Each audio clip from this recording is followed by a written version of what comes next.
Hey guys, Seiben here, and today, I'll be bringing you the tips and tricks you'll need to win at the upcoming pre-release event for Battle for Zendikar.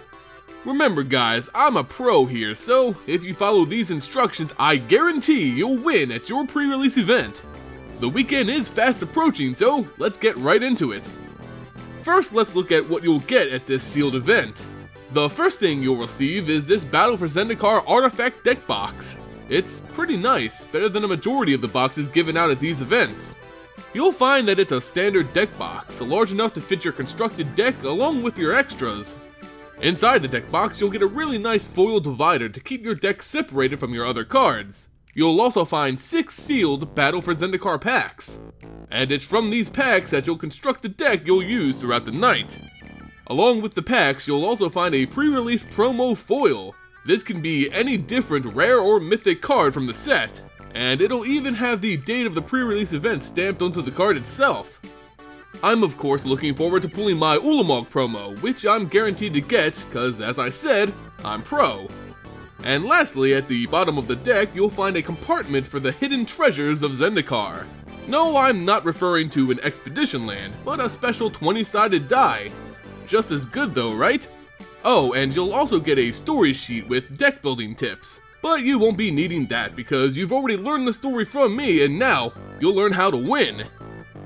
The BFZ pre-release is unique because it doesn't offer players specific colors to start their deck off. With a majority of the recent events, players were able to choose a favored color or combination of colors before the event began. They would then get a special deck building box for those specific colors, which would be geared towards building that style of deck. For BFZ, there are no specific colors to choose from. Everyone gets the same 6 packs. Well, they'll be random packs, of course, but you know what I mean. We won't be able to build a deck around a set of cards given to us to guarantee a specific color preference, so it's up to each and all of us to build a winning deck out of random cards. Now, I pulled a lot of this information from Reddit, so I want to give a shout out to Suasive for the post. The way you'll build your deck is entirely dependent on what cards you pull, but there are some common things you should probably look for when creating your deck.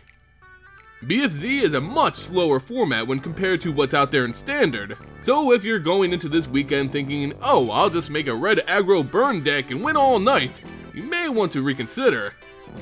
In BFZ, fatties reign supreme, so it may benefit you to go slower.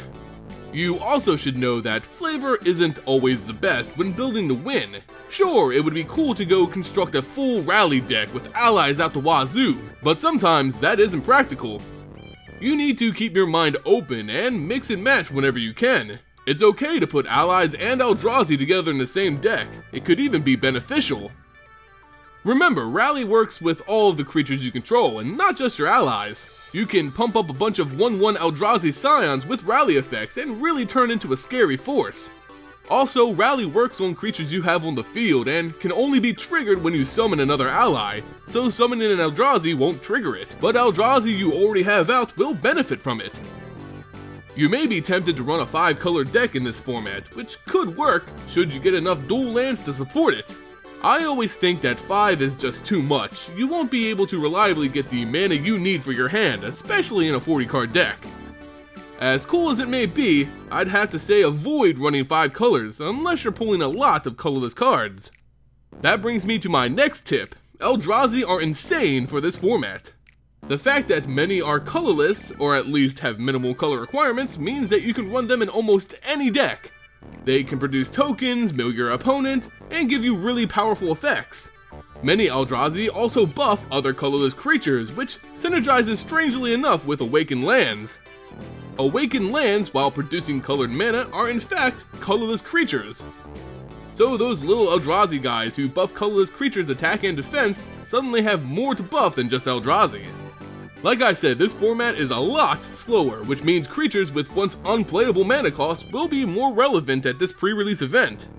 If you pull an Ulamog, like I'm going to do of course, then you'll want to put enough mana in to actually cast it.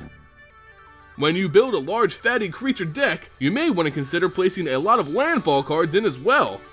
Cards with landfall are naturally aggressive, helping your early and mid game, keeping you alive until you can summon your Eldrazi bombs.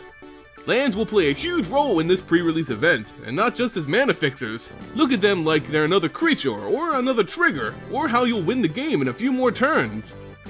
In all, I can't say just how you should build a deck in this set, but I would personally go slower and larger.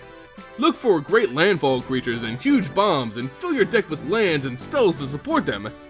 There may always be a counter for this kind of deck, but in this set, it may just be the best way to win. In any case guys, I want to know what your plan for this pre-release is gonna be. What kind of deck do you feel will grab the most wins? Let me know in the comments below.